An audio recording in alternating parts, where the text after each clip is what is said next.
Hey, what is up, mortals? It is Robo Celestial here with a new video for you. Welcome to What If All Might Was Deku's dad. I just wanted to greet you guys by just saying, sit back and relax, you're in for a treat. Welcome to this new video and what if series, which you could tell from the title is called What If All Might Was Deku's dad.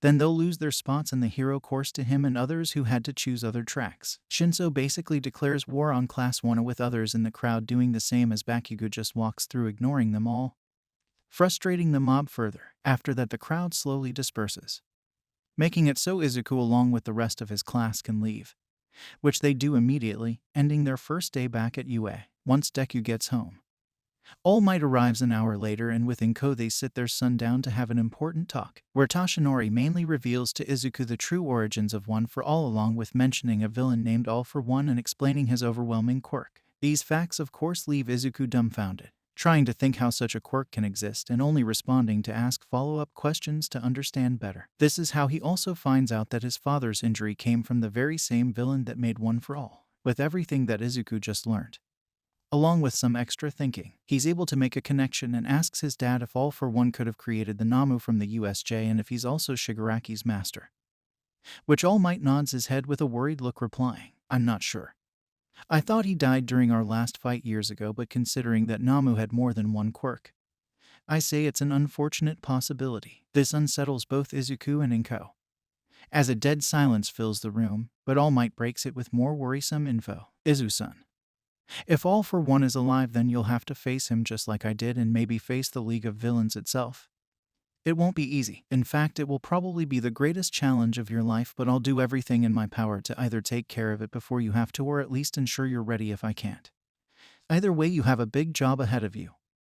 Understand?" Hearing this leads Deku to feel quite a bit more anxious and nervous. Nevertheless, when Izuku thinks back to everything that happened barely 11 months ago, he remembers his dream and the responsibility he now has because of One for All. So Midoriya, in addition to putting away all his concerns, also stands up with a determined grin, saying, "Yeah, I get it, but no matter what, I won't let this power go to waste. I'll work hard to become a hero who can stand against anyone, including All for One. After all, I'm the son of All Might. How hard can it be?" All Might smirks and chuckles, telling his son that he's glad to see him determined but not to get cocky just yet, at least until they train a lot more. And with that, the 2 weeks of training before the UA Sports Festival begins. During this time, Izuku improves quite a bit with his father's help, but one of the most important things worth mentioning is that they learn something odd when it comes to how Spartan Boost along with One for All affect each other and work with one another. A few days into their training, as Deku practices using One for All and Spartan Boost individually to improve his ability to use them, him and his father start talking about how the two quirks function on their own and together, deciding to do a few tests to learn more. This is where they figure out, or more like assume, that the powers haven't really combined yet. You see, while only Spartan Boost is active, it increases traits like speed, strength, durability, etc. for Izuku by, for example, 2 times what it normally is. But it doesn't do anything to increase the power of One for All when both quirks are used at the same time. And One for All doesn't seem to do anything to increase Spartan Boost's ability either. The increased durability from Spartan Boost is what makes it so Midoriya can use more of One for All without hurting himself, but that's all that seems to work together as of now. Understandably, this raises more questions than answers, and they decided to look into it more further down the line when they have a chance. But other than that, Izuku's training progresses well, and by the end of the 2 weeks, Midoriya with Spartan Boost can increase his physical traits by 3 times and can use 6% of One for All by itself, meaning he can use 18% with no issues when using the 2 quirks at the same time, and is able to use full cowling much more often, with greater ease, before the festival starts. As everyone steadies their nerves, Todoroki decides to take this opportunity and walks over to Izuku, where he calls out to him in order to say what's on his mind. "Midoriya, from an objective standpoint, I think it's fairly clear that I'm stronger than you. However, from what I've seen, you're far from a pushover. Not to mention that you have All Might in your corner, but I'm not interested in prying on all of that. I just want you to know that I won't be underestimating you and that I will beat you." This takes everyone aback, especially Izuku, who just stands there trying to think of a response. Kirishima tries to defuse the situation, saying that there's no need to act hostile towards each other so close to the start of the competition. Todoroki then turns in the opposite direction to walk away, snapping as he does so, that they aren't here to make friends and need to take this seriously, which is when Deku quickly retorts, "Wait a second, Todoroki. I don't know what's going through your head, but I get why you're saying this. At least a little, I think. In terms of raw power, you're definitely stronger than me, but that's not all there is to being a hero, and I'll prove it by beating you." Hiroshima attempts to intermedi it again, but is quickly cut off by Izuku as he continues, "No, he's right. All the other courses are coming for us with everything they've got. Not holding anything back. We can't take any of this lightly if we want to become heroes someday." Looks and feelings of concern yet understanding wash over much of the class at this statement. As many students ponder over this, Midoriya thinks back on all his training and hard work to get where he is now, filling him with more determination as he states, "We are all going to have to fight in order to stand out, but I know our classmates are just as capable as me or you. Todoroki, underestimating any of them is a big mistake. I'll be going for the top, but so won't everyone else. Watch yourself, otherwise someone will swoop in and take the win. Got it." Todoroki just looks back with a blank stare and gives a slight nod before walking off. As Bakugo just glares at the both of them for ignoring him, Izuku's speech hits everyone else with a sense of motivation to strive for the top, which seals their resolve to go all in for the entirety of the sports festival. After this, Class 1 leaves for the stadium, where the moment they get to the massive entrance, President Mike gets on the speaker and begins pumping up the crowd with an energetic introduction. "Welcome one and all to the one and only UA Sports Festival. Now I got one single question for ya. Are you ready?" In response, a large roar of cheering sweeps through the stadium, as President Mike then proceeds with the rest of his introduction. "All right, that's what I like to hear.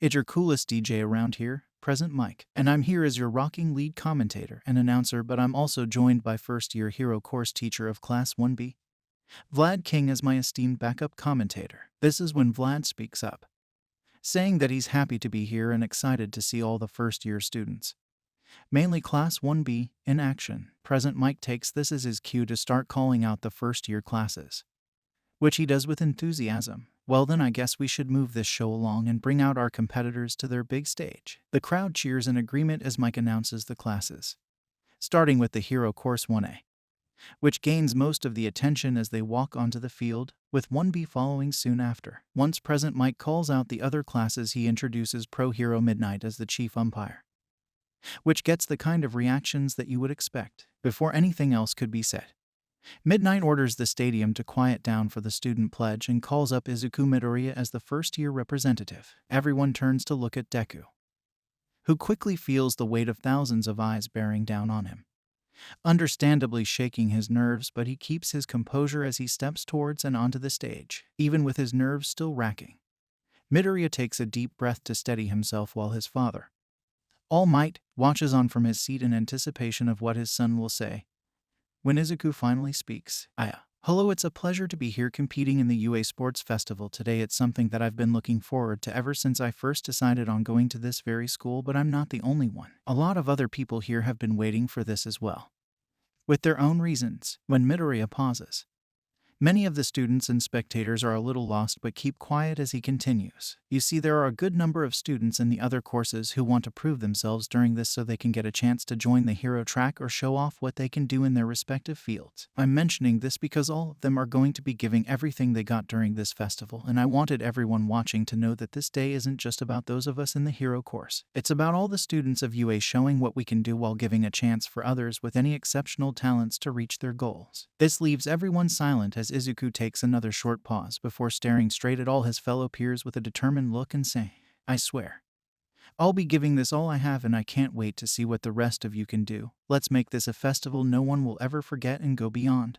plus ultra." To this, the crowd cheers in excitement and applauds for the speech, with many of the students from the different classes in 1A doing the same. Up in the stands, All Might smiles from pride at what his son said, feeling more confident than ever that he picked the right successor. But meanwhile, far away in a different city, Tamura Shigaraki watches this event on a TV with nothing but competent. During this, Izuku walks off of the stage and joins with his class, where he receives some praise from them along with others, but shortly then, Midnight speaks through her microphone. "What a wonderful student pledge. Thank you so much, Midoriya, but now without further ado, let's start our first competition." With that, the first game to kick off the festival is randomly chosen to be an obstacle race, and once an explanation is given about it, all competitors are directed to gather up at the starting line. Once everyone is standing at the starting line, A countdown is initiated and finishes, with midnight calling for the race to begin. Right after this, crowds of first years swarm forward and into the gateway to the obstacle field, causing a massive backup in the process, as the mass of people struggle to work their way through such a hindrance. Izuku takes a moment to survey his surroundings to figure out a path forward, where a second later he finds an alternate route. At that moment, Deku uses both his quirks to spread 18% of one for all into each leg and jumps up on the wall. From there, Midoriya jumps over on the opposite wall, moving forward by a few feet, and continues to repeat this process, rapidly making it to the other side in no time. Though at the very same time as this, Todoroki generates an immense surge of ice which instantly freezes a large number of students in its wake whilst he runs past and onto the other side as well, believing he's pulled ahead of the pack. Shoto continues to leave a trail of ice behind him in an effort to slow down any other pursuers, but it's at this time that he notices Izuku flying overhead and landing in front of him. As soon as Deku hits the ground, he goes into full sprint with 18% in both his legs, widening the gap between him and Todoroki at an incredible speed. The sight of this leaves Todoroki stunned, but he reacts by sending a wave of ice straight at Izuku, which moves swiftly enough to catch up to him in a mere second and freezes Midoriya in place long enough for Shoto to make his move. With his adversary as frozen, Todoroki skates along a surge of ice he creates in an effort to regain the lead, making it close to Izuku at an impressive pace. Just then, as Shoto tries to pass by, Deku breaks out of his prison by coursing 12% of one for all through his whole body and swings a fit at his nearby opponent. Todoroki notices this but knows that he's unable to dodge and feels such intense energy coming from Izuku that he automatically activates his fire side to defend himself. However, Midoriya is easily able to pass by the flaming defense and deals a powerful gut punch to Todoroki that's strong enough to knock him right off his ice and into the side of a nearby wall. From there, Izuku powers 18% back into his legs and bolts towards the first obstacle as Bakugo flies above the ground, trying to catch up to the front runner. As Todoroki stands back up, many of his fellow classmates are passing him while he just looks at his hand in disappointment of himself, but Shoto regains his senses once a minute passes and uses new determination to get back into the race. By then, Izuku makes it to a field of robots, which are similar to the ones he faced during the entrance exam, including a handful of 0-point bots, all blocking his path, but Midoriya charges in at 14%. Full cowling, without any hesitation. In the blink of an eye, Deku dispatches a dozen machines effortlessly and continues his onslaught for a brief period, leaving all spectators awestruck as they watch on, before a massive attack from a 0-pointer forces him to stop and dodge. At the moment that the Gargantuan machine's fist plunges into the ground, Izuku grabs a piece of scrap metal and rushes up the large arm at 15%. When he arrives at the bot's shoulder, Deku focuses 18% in his arm and grips the scrap metal, chunking it with all his might right at the bot's head. The projectile moves as fast as a bullet and punctures into the 0-pointer's head, hitting a critical component. This causes a series of explosions to rupture throughout the behemoth, damaging it severely, but as that happens, Izuku hops on the back of the machine and slides down to the ground safely as the damaged mechanical husk collapses. After a very short rest, Midoriya blitzes a few dozen more smaller bots and makes it out of the field right as a faint screaming presumably directed at him comes from an enraged Bakugo in the distance. Izuku continues to sprint down the track at a constant 12% for a short period until he comes to a large chasm obstacle, but he simply activates 14% in both legs and begins jumping over to the small landings scattered around. Meanwhile, back at the first obstacle, Bakugo has already made it out of there with ease. Shortly after, Todoroki freezes a large horde of machines and a 0-pointer to clear the way in front of him while also slowing down everyone else behind him once more with ice. Though Todoroki is making slow progress, he is now in third place and is steadily getting further ahead of the main collection of people as he quickly exits the field then and there. A few seconds later, with Midoriya making it through to the other side of the chasm swiftly, he bolts forward at the very moment his path is open. Conveniently, then Bakugo starts flying over the same impediment at a breakneck pace, creeping ever so slightly closer to Izuku. Some more time goes by with Deku racing along when he comes across the last hurdle, a minefield full of weak explosives, where Izuku decides to play it safe and go through it cautiously by practically tiptoeing for a few feet until he hears distant explosions and shouting coming closer with each passing second.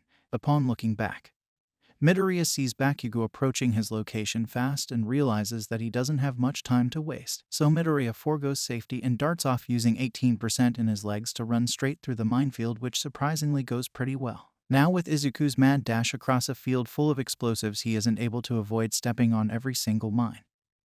Despite his nimble motions, but thanks to the momentum that he has currently, Deku does avoid any explanations that do occur and keeps moving without being slowed down. With this new burst of acceleration, Midoriya leaves the exhausted and raging Kaken in the dust, which pushes Bakugo to go into high gear, creating immense blasts to hurry along, but this also begins to strain his arms significantly as he goes over his limit. By the time Bakugo makes it away from the minefield, he can feel the pain in his arms grow excruciatingly worse with each use of his quirk, but his stubbornness keeps him from stopping for any reason. Around this point, Todoroki finds himself at the minefield and briefly considers taking it slow, but refusing to waste any more time, he just freezes over all the explosives to make an unhindered pathway so he can reach the finish as fast as possible. Now with nothing to really interfere, Shoto briskly sprints along, lagging decently behind the two leaders. At that very same moment, Bakugo's determination keeps burning on as he pushes forward at full force, but it however doesn't pay off as Midoriya crosses the finish line triumphantly in first place, ahead of the central pack of competitors by a long ways, which leads the crowd to cheer in amazement while the tired green-haired student sits and rests on the ground, proud of his victory. A minute later, Kaken follows over the finish line, getting second place, landing fairly rough and lies on the ground panting heavily from his exhaustion due to such overuse of his power, all in an effort to purely beat Deku. Gathering what little strength he has left, Bakugo sits up and glares at Izuku with intense rage derived from actually losing to him, wanting to yell at the top of his lungs and blow up the damn nerd. Bakugo attempts to move but finds that his body is simply unable to, and after a brief period of effort he realizes just how ragged he ran himself. This, along with him seeing the visible physical strain he put on his hands and arms. The explosive student just lies back to rest while also soaking in the feeling of his first real defeat at the hands of none other than Izuku Midoriya, the last person he ever thought he'd lose to.